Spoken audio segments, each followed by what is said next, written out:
नमस्कार बच्चों, कैसे हैं आप सब। उम्मीद है आप सब बहुत अच्छे होंगे और आप लोगों की पढ़ाई लिखाई बहुत अच्छे तरीके से चल रही होगी। तो बच्चों, मैंने अपने पिछले वीडियो में आपको एक्सरसाइज 6.2 के क्वेश्चन नंबर 2 तक सॉल्व करके दिए थे और अब उसी के आगे इस वीडियो में आपको एक्सरसाइज 6.2 के क्वेश्चन नंबर 3, 4, 5 और आगे क्वेश्चन आपको मिलने वाले हैं।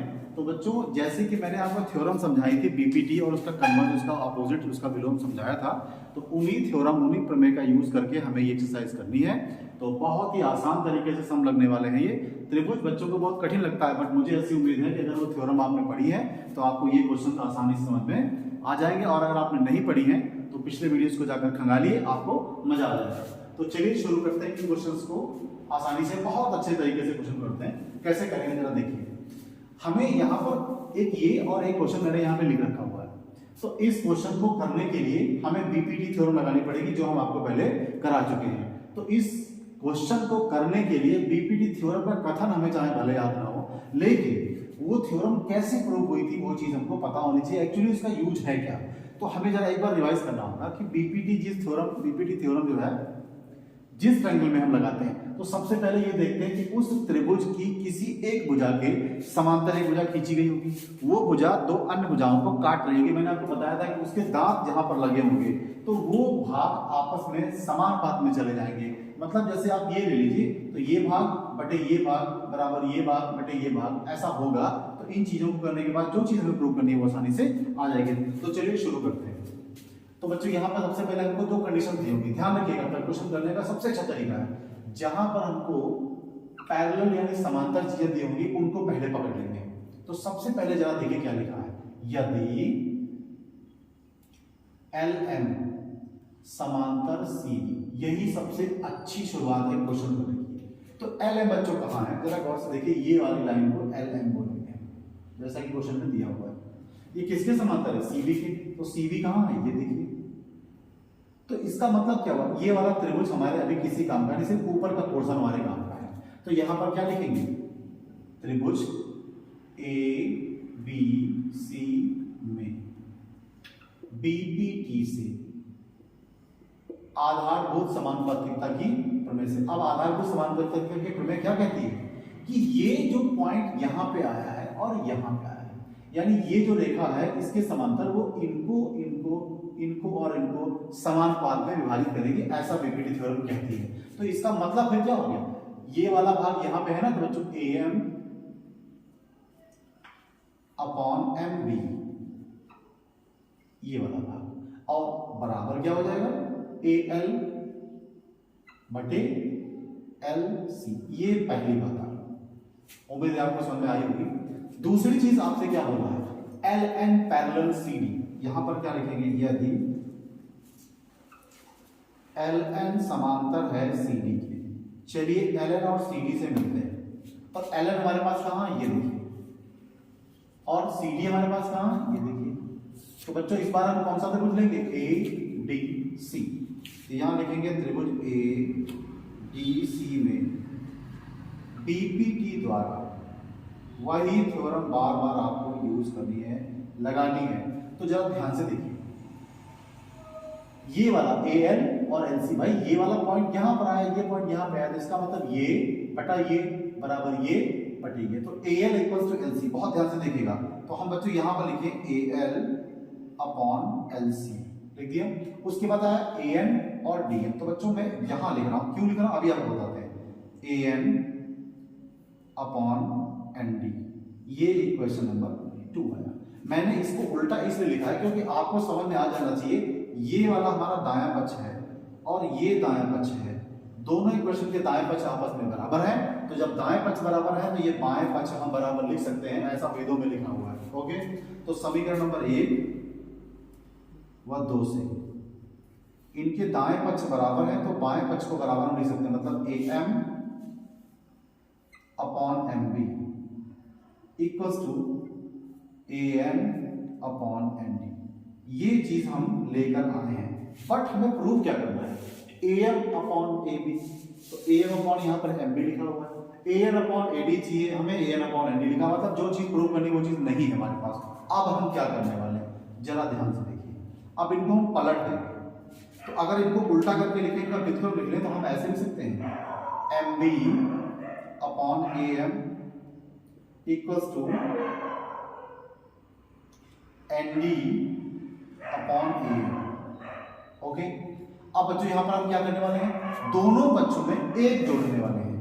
दोनों पक्षों में एक जोड़ने पर, दोनों पक्षों में एक जोड़ने पर, यहां भी एक जोड़िए, यहां भी एक जोड़िए, तो ये क्या हो जाएगा, M B upon A M plus 1 equals to N D upon A M plus 1। आप यहां एलसीएम ले लीजिए, तो ये हो गया A M M B plus A M, यहां मल्टीप्लाई हो जाएगा, ए एम हो जाएगा ऐसा, यहां पर हो जाएगा ए एम, ये हो गया एन डी और प्लस ए एन, यहां जाके मल्टीप्लाई हो जाएगा। आप जरा गौर से देखिए, एम बी और ए एम है कहां, एम बी का मतलब ये हुआ, एम बी का मतलब ये और ए एम का मतलब ये, बहुत ध्यान से देखिएगा, एम बी का मतलब ये और ए एम का मतलब ये, मतलब आप इसको और इसको जोड़ देंगे तो आपको ए बी रेखा मिलेगी, यहां चुपचाप लिख लीजिएगा ए बी, और इसको ए एम कर दीजिए, इधर आ जाइए, एन डी और ए एन को जोड़िए, तो बच्चों एन डी ये हुआ आपका और ए एन इतना हुआ, मतलब ये रेखा और ये रेखा आप जोड़ देंगे तो आपको ए डी मिल जाएगा, A D upon A M. बहुत ध्यान से देखिएगा, हमें जो प्रूव करना है अभी भी वो नहीं आ रहा, A M upon A B है, A M upon A B और हमारा A B upon A M है, तो आप क्या करेंगे, इसको फिर उल्टा कर दीजिए, इसको फिर उल्टा कर दीजिए, A M upon A B equals to A N upon A D. जो बात हमें प्रूव करनी है वो आ गई है, आप आसानी से देख सकते हैं। तो हमने कुछ भी नहीं किया है, इस वाले त्रिभुज में थ्योरम लगा दी है, इस वाले त्रिभुज में थ्योरम लगा दी है और उनको उल्टा करके एक जोड़ दिया है, और फिर जो हमारा आंसर आ रहा है हमने उसका फिर व्युत्क्रम कर दिया है। तो इस तरह से जो हमें प्रूव करना था वो आ गया है। तो उम्मीद है आपको ये क्वेश्चन समझ में आया होगा। और अब हम बढ़ते हैं क्वेश्चन नंबर 2 की तरफ। आप उस फिगर को देख के घबराना नहीं है, क्योंकि जो चीजें हमने आपको सिखाई हैं वही आपको करना है, क्वेश्चन बहुत आसान हो जाएगा। तो चलते हैं बीपीटी को इस वाले ट्रायंगल में हम कैसे लगाएंगे, आइए देखते हैं। बहुत आसान क्वेश्चन है, जो चीज आपको समांतर दी है पहले आप उसको पकड़ लीजिए। तो ये देखिए जरा ध्यान से, ए डी और ए सी पैरेलल दिया हुआ, बहुत ध्यान से देखिए, यहां लिखा है यदि डीई पैरेलल है एसी। अब हमको कुछ नहीं करना है, हमको सिर्फ इतना करना है, डीई और एसी को पकड़ लीजिए। तो डीई कहां है बच्चों, ये लाइन देखिए, ये डीई है, और एसी कहां है, ये लाइन है। बहुत आसान क्वेश्चन है। तो कहने का मतलब हमको सिर्फ डीई चाहिए और एसी चाहिए, तो बाकी लाइन अगर हम बिगाड़ दें तो कुछ हो जाएगा, कुछ भी नहीं होगा, बिल्कुल बनेगा। बट हमारा क्वेश्चन हमको आसान रखना लगेगा, बहुत आसानी से देखिए, बहुत सरल क्वेश्चन है। अब यहां पर क्या करेंगे, त्रिभुज ए बी सी में बीपीटी द्वारा लगा दीजिए बीपीटी। अब ये त्रिभुज बना हुआ है, उसमें ये एक लाइन एक्स्ट्रा है जो इसको यहां पर काट रही है और इसको यहां पर काट रही है। इसका मतलब ये और ये समानुपात में होंगे, ये और ये समानुपात में होंगे। ओके, तो हम क्या यहां पर क्या लिखने वाले हैं, A D upon B D, A D upon B D लिख दिया, डी बी लिख दिया, कोई फर्क नहीं पड़ेगा इससे, आप डी बी लिख दीजिए इज इक्वल्स टू, देखिए अब ये हो जाएगा बीई अपॉन ईसी,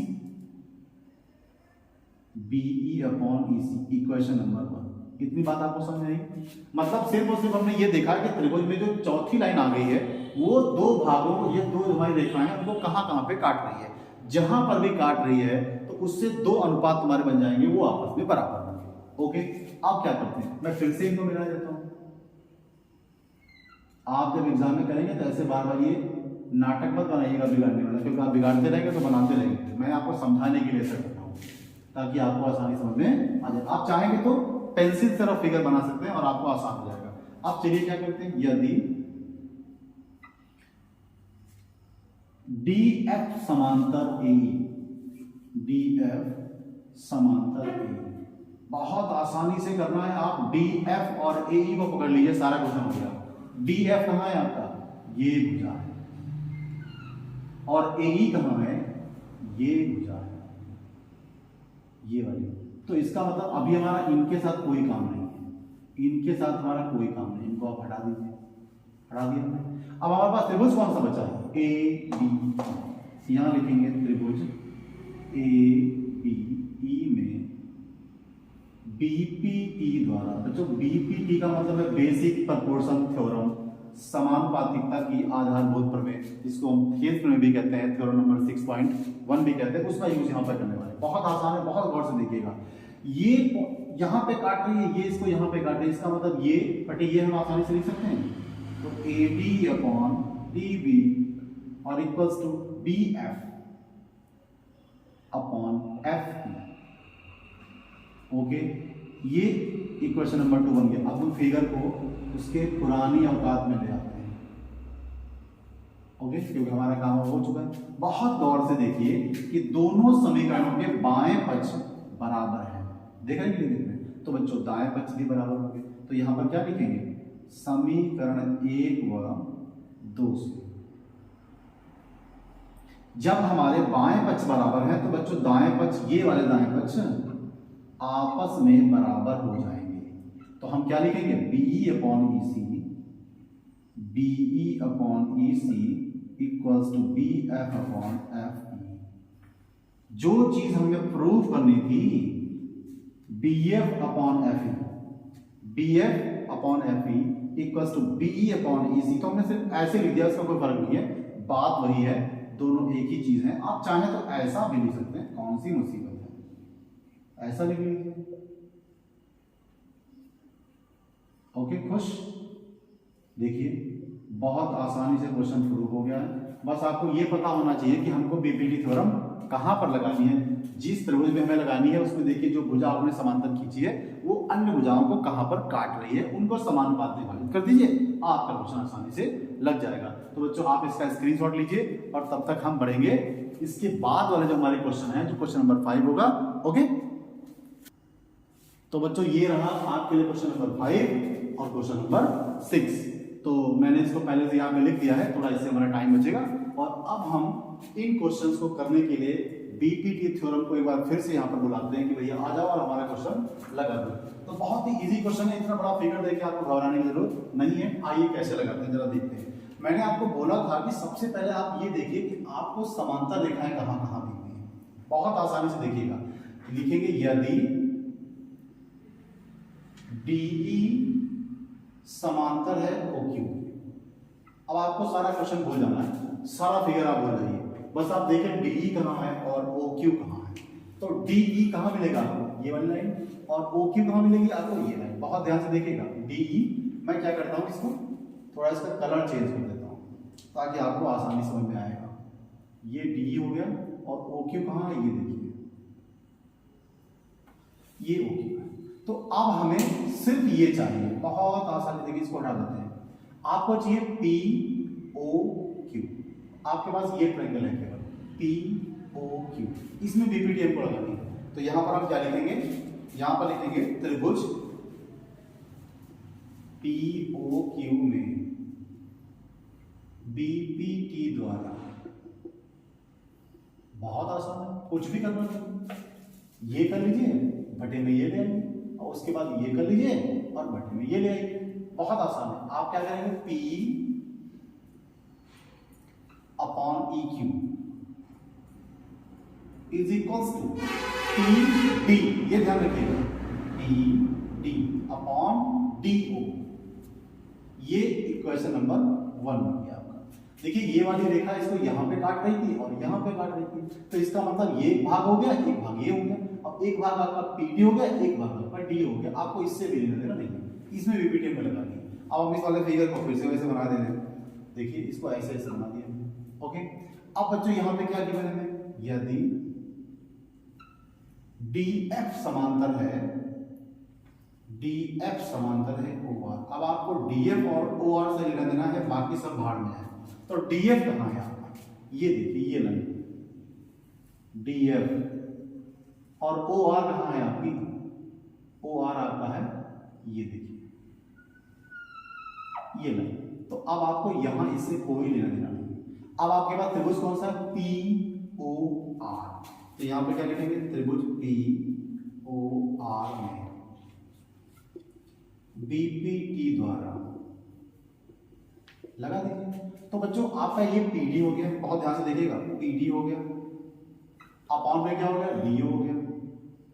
अब मैं बराबर इस तरफ नहीं लिखूंगा, मैं इस तरफ लिखूंगा। क्यों लिखूंगा अभी आपको पता लग जाएगा। ये हो जाएगा पी एफ, अपॉन में हो जाएगा एफ आर। ओके, ये इक्वेशन नंबर 2 बन गया। फिगर को उसकी पुरानी औकात में रही, सारा काम आसान हो जाएगा। अब बहुत गौर से देखिए जरा, P F upon F are. P F कहां है आपका, ये लाइन, ये लाइन, और एफ आर कहां है, ये वाली लाइन। ओके, मतलब इस बिंदु की बात हो गई। फिर है पी डी, तो पी डी भैया कहां है, ये देखिए पी डी ये हो गया। और डीओ कहां है आपका, डीओ कहां है, ये देखिए। तो इसका मतलब क्या हुआ, आप इसकी बात कर रहे हैं। तो अब हमें हुआ क्या, दोनों समीकरणों के पी डी, ये वाले देखिए, दोनों समीकरणों के दाएं पक्ष बराबर हो गए। दिख रहा है आपको, ये देखिए दोनों समीकरणों के दाएं पक्ष आपस में बराबर। इसी वजह से मैंने इसको वहां लिखा था। तो जब दाएं पक्ष बराबर है तो बाएं पक्ष भी बराबर हम लिख लेंगे। तो यहां लिखेंगे समीकरण 1 व 2 से, समीकरण 1 व 2 से। तो यहां पर आपका आ जाएगा P upon E Q equals to P F upon F R. अब ये जो चीज हमको मिल गई है, जरा इसको फिगर में ढूंढने की कोशिश करिए। पीई कहां है आपका, पीई, पीई का मतलब ये लाइन, और EQ का मतलब, EQ का मतलब ये लाइन। ओके, और F, PF कहां है आपका, PF कहां है भैया, सॉरी मैंने PE लिखा है यहाँ पे। ओके, PE, तो PE का मतलब ये लाइन, और EQ का मतलब ये लाइन। तो इस वाले बिंदु की बात हुई। और PF कहां है आपका, ये वाला, और FR कहां है, ये वाला। इसका मतलब इस पॉइंट की बात है। मतलब क्या है, ये जो रेखा है आपकी EF, ये इस त्रिभुज की इन दो भुजाओं को यहां पर काट रही है और समान पात विभाजित कर रही है। तो यहां पर क्या लिखेंगे, VPT के विलोम से, VPT का विलोम अब आपके काम आया है। तो अगर ये रेखा इनको और इनको समान पात में काट रही है तो फिर ये इसके समांतर हुई कि नहीं हुई, VPT का विलोम तो ये बोलता है। तो EF समांतर QR, मेरे हिसाब से आपको यही प्रूव करके लाना था। ये देखिए EF अपॉन QR आपको प्रूव करके लाना था और वो आपके सामने हाजिर है। चलिए इससे नजरें मिलाइए और ये आपका क्वेश्चन कंप्लीट होता है। अब हम बढ़ते हैं क्वेश्चन नंबर 6 की ओर। बहुत इजी क्वेश्चन है, बीपीटी हर बार आपको लगाने, आपके क्वेश्चन बहुत आसानी से हल हो जाएंगे, कोई दिक्कत वाली बात इसमें नहीं है। और मैंने आपको बोला क्वेश्चन करने के लिए क्या करेंगे, आप ये देखिए कौन सी भुजा किसके समांतर लिखी है, आप उसको पकड़ लीजिएगा और फिर देखिए वो तुमको भुजाएं किस त्रिभुज में मिल रही है, उसमें बीपीटी आराम से लगा दिए। बीपीटी लगाना आपको आना चाहिए और उसके लिए कहीं जाने की जरूरत नहीं, आप हमारे पिछले वीडियोस को देख सकते हैं, वहां पर जाकर विजिट करिए, आपको चीजें आसान हो जाएंगी। बहुत आसान है, देखिए जरा गौर से, ए बी समांतर पी क्यू यहां लिखते हैं। इस क्वेश्चन की बात हो रही है, यहाँ पे इस क्वेश्चन की बात हो रही है। तो बच्चों यहां लिखेंगे यदि ए बी समांतर पी क्यू। ओके, सारा फिगर भूल जाइए, सिर्फ ए बी और पी क्यू को पकड़ लीजिए। ए बी कहां है आपका, ए बी का मतलब ये वाली रेखा, ओके, और पी क्यू का मतलब ये वाली रेखा। बहुत ध्यान से देखिए, तो इसका मतलब ये रेखा और ये रेखा आपस में समांतर हैं। तो फिर बाकी सब भाग में चला जाए, आप सब भूल जाइए, इसको भूल जाइए, सब कुछ भूल जाए, कुछ भी याद नहीं करना, बस इतना याद रखना। तो आपके पास त्रिभुज कौन सा है, पी ओ क्यू। बात समझ आ रही है, तो त्रिभुज पी ओ क्यू में बीपीटी द्वारा लगा दीजिए। बहुत आसानी से देखिए, ये वाली भुजा इसको यहां पर और यहां पर काट रही, तो बच्चों एक ये वाला भाग हो गया और दूसरा भाग कौन सा हो गया, ये वाला हो गया। और उसके बाद नहीं, ऐसा नहीं होगा, एक ये वाला भाग होगा और एक ये वाला भाग होगा। बहुत ध्यान से देखिएगा, एक ये वाला भाग है, एक ये वाला भाग है, और उसके बाद एक ये वाला भाग है और एक ये वाला भाग है। बहुत ध्यान से देखिए, इसको यहां पर इसने कट किया, इसको यहां पे कट किया, तो इसका मतलब ये बटा ये बराबर ये बटा ये। बहुत आसान है, लगा दीजिए। तो आप क्या लिखेंगे, P A upon A O. Okay, अब इधर क्या हो जाएगा आपका, इधर हो जाएगा OB अपॉन, एक काम करते हैं, मैंने इसको ऊपर वाला शीर्ष लिया था पहले, तो यहां पर ऐसे करते हैं, इसका भी यहां पर ये शीर्ष लेते हैं, क्यू बी अपॉन बी हो, उससे कोई फर्क नहीं पड़ेगा, कोई भी शीर्ष पहले ले सकते हैं, कोई इससे फर्क नहीं पड़ने वाला। अब आप दूसरी बात करते हैं, इन्होंने कहा AC और PR जो है वो भी हमारे समांतर है, याद लिखेंगे AC समांतर है PR, सारा फिगर बोल रहा है आपको, AC और PR के पैर पकड़ लीजिए, ऐसे करिए और ऐसे करिए। अब AC कहां है, ये वाली भुजा, और PR कहां है, ये वाली भुजा। तो बच्चों त्रिभुज कौन सा होगा, POR, यहां लिखेंगे त्रिभुज POR में BP की द्वारा, ओके। बहुत आसानी से देखिएगा, चीजों को समझिएगा। आपका ये PA हो गया और अपॉन में क्या हो गया, AO, तो लिखेंगे PA upon AO is equals to OC upon CR। तो आप चाहे ये वाला लीजिएगा, RC अपॉन CO, ओके। दोनों के बाएं पक्ष बराबर है, बहुत ध्यान से देखिएगा, ये देखिए और ये देखिए, दोनों के दाएं पक्ष बाएं पक्ष बराबर है। यहां लिखेंगे समीकरण 1 व 2 से हमारे बाएं पक्ष बराबर है, तो हम दाएं पक्ष को आसानी से बराबर लिख सकते हैं, ओके। अब इनको जरा देखिए, आपको मिलेंगे क्यू बी कहां है आपका, क्यू बी का मतलब ये वाली रेखा, ओके, और बीओ का मतलब ये वाली रेखा, मतलब इस रेखा की बात हो रही है, इसके दो भागों की बात हो रही है, और आरसी का मतलब ये रेखा, और ओसी का मतलब ये रेखा, मतलब इस रेखा की बात हो रही है। तो इसके दो भाग और इसके दो भाग समानुपात में देखिए, तो इसका मतलब ये रेखा जो है इनको काट रही है, तो बच्चों ये और ये समांतर हुई कि नहीं, इस त्रिभुज की बात हो रही है। तो यहां लिखेंगे त्रिभुज QOR में, QOR में, त्रिभुज QOR में BPT के विलोम से, ये आपको लिखना बहुत जरूरी है, नहीं तो आपका क्वेश्चन काट के यमलोक भेज दिया जाएगा। तो आप क्या करेंगे, BC पैरेलल हो जाएगा QR के, और आपको यही बात क्वेश्चन में प्रूव करनी थी। तो इस तरह से आपके 6 क्वेश्चन सॉल्व हो गए हैं। तब तक आप इसका स्क्रीनशॉट लीजिए और हम बढ़ते हैं नेक्स्ट क्वेश्चन की ओर, कहीं भी जाने की जरूरत नहीं। तो बच्चों ये रहा आपके सामने क्वेश्चन नंबर 6 एक्सरसाइज 6.2 का, बाकी के 6 क्वेश्चन हम पीछे कर चुके हैं। तो अब ये एक थ्योरम है बच्चों, और बोर्ड एग्जाम के लिए बहुत ही इंपॉर्टेंट क्वेश्चन है ये, और ये क्वेश्चन के रूप में भी आएगा और प्रमेय के रूप में भी आएगी, तो आपको किसी न किसी रूप में दर्शन देती रहेगी।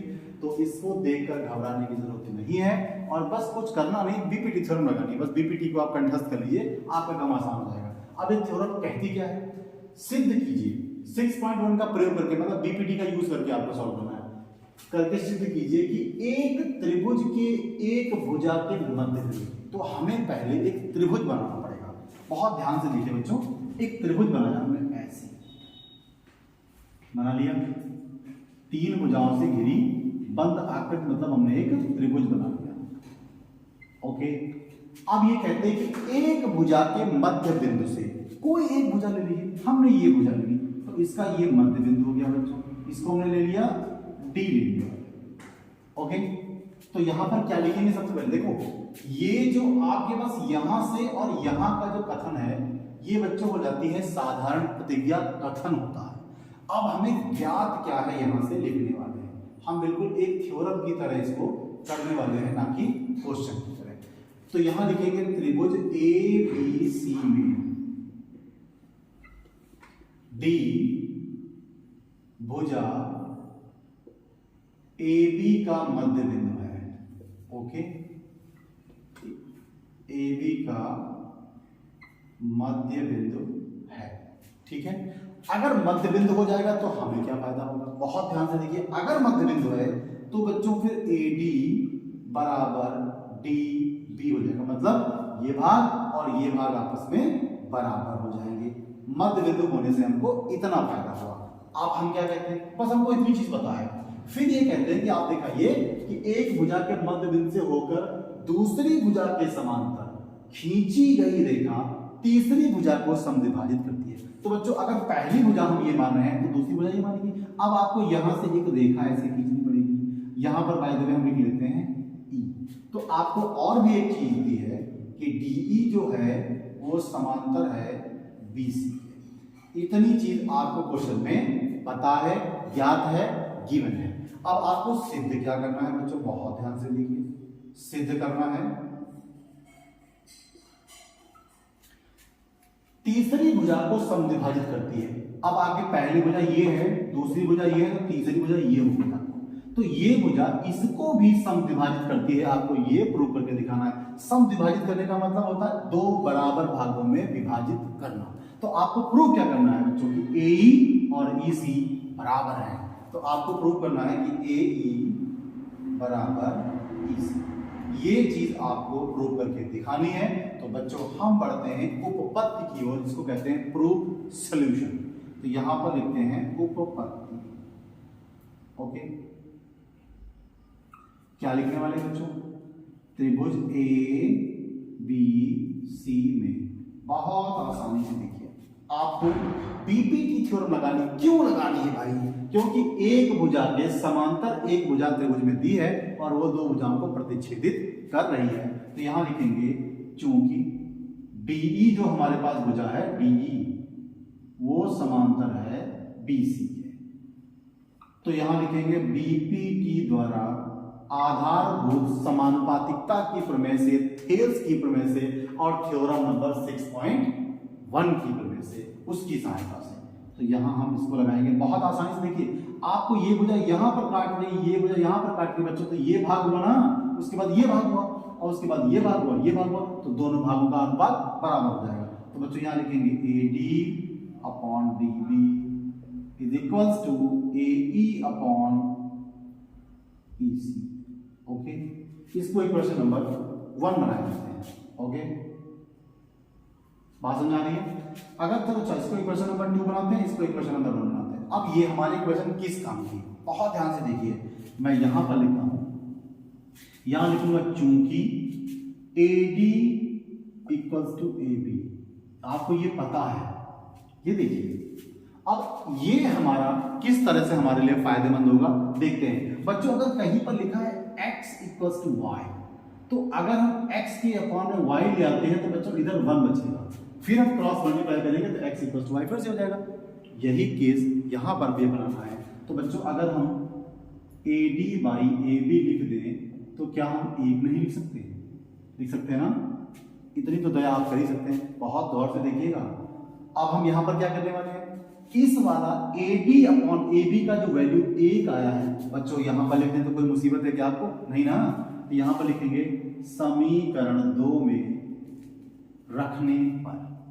आप क्या करेंगे, या आप ऐसा समझ लीजिएगा, इसका भी एक समीकरण बना लेते हैं, तो इसके बाएं पक्ष दोनों बराबर हैं तो भैया दाएं पक्ष भी बराबर होंगे, चाहे जैसे समझ लीजिएगा, आपकी मर्जी। तो यहां पर क्या करेंगे, इस वाली एक वैल्यू को यहां रख देंगे, तो बच्चों क्या आ जाएगा, 1 equals to AE upon EC। अगर हम इसको क्रॉस मल्टीप्लाई कर दें बच्चों, तो यहां पर AE इज इक्वल्स टू क्या आ जाएगा, EC आ जाएगा। बहुत ध्यान से देखिए, चलिए इधर आइए, इधर आइए, आइए, आपको यही तो प्रूव करना था, जरा गौर से देखिए। AE इक्वल्स टू EC और AE इक्वल्स टू EC, तो आपका ये प्रूफ हो गया बच्चों। तो यहां लिखेंगे प्रूव, और आप थोड़ा अच्छी लैंग्वेज में लिख सकते हैं इति सिद्धम। तो बच्चों इस तरह से मैंने आपको 6.2 के 7 क्वेश्चन करा दिए हैं, और जो बाकी के 3 क्वेश्चन बचे हुए हैं मैं आपको अगले वीडियो में दूंगा। और तब तक के लिए आप पढ़ते रहिए, बहुत मन लगा के पढ़ाई कीजिए। आपकी परीक्षाएं जब आएंगी तो आपके बहुत अच्छे से मार्क्स आना चाहिए, उससे मुझे भी बहुत खुशी होगी और आपके लिए तो बहुत कुछ अच्छा होने वाला। लेकिन एक बात और है, ये चीजें आपको फायदा तो दे ही रही ना, मुझे ऐसा लग रहा है। अगर आपको चीजें अच्छी लग रही हैं और फायदा दे रही हैं तो चैनल को सब्सक्राइब करिए, और कम से कम एक बच्चा 10 लोगों को तो जोड़ ही सकता है। ऐसा करने से हमारा परिवार बढ़ता जाएगा और हम आपके लिए बेहतर करेंगे, ऐसी मुझे प्रेरणा मिलती रहेगी। जय हिंद।